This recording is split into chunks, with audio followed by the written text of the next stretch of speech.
Okay, so my name is, again, Kazuya Saito. I'm a lecturer at Birkbeck, University of London. I recently moved to London, and this is the project that, the latest project. It's actually about individual differences in second language acquisition. So when did I collect the data? It was the 2013, and I collected data for 1 year. So this is the longitudinal project. And so who are participants?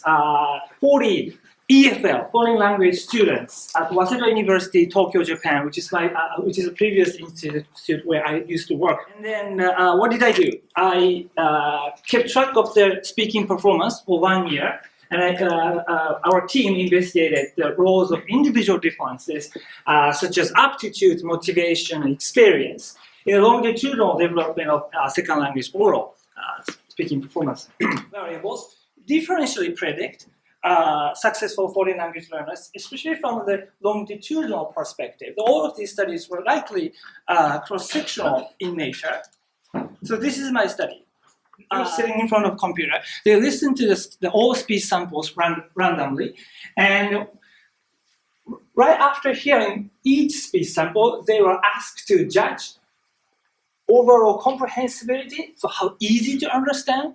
The other rubric is how native-like this speech sample is.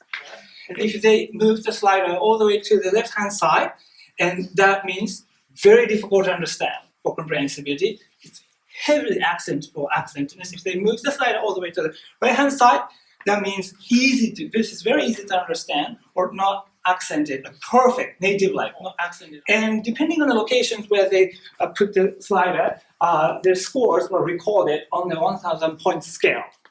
And next, LAMMA language aptitude test. So I tried to check their aptitude.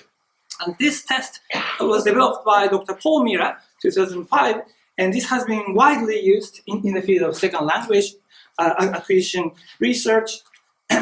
And this test is quite unique as it uses the verbal materials adapted from British Columbian indigenous language. So this is based on the real language samples. However, basically participants will never know what this language is all about. So I'll show you what the LAMMA did.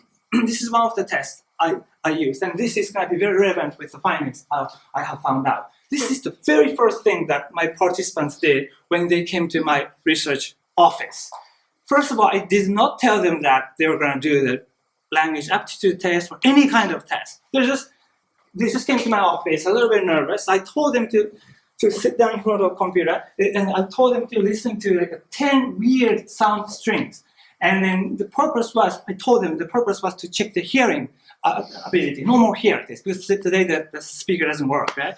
This happens all the time. So I was just going to imitate, because I've done it so many times. So,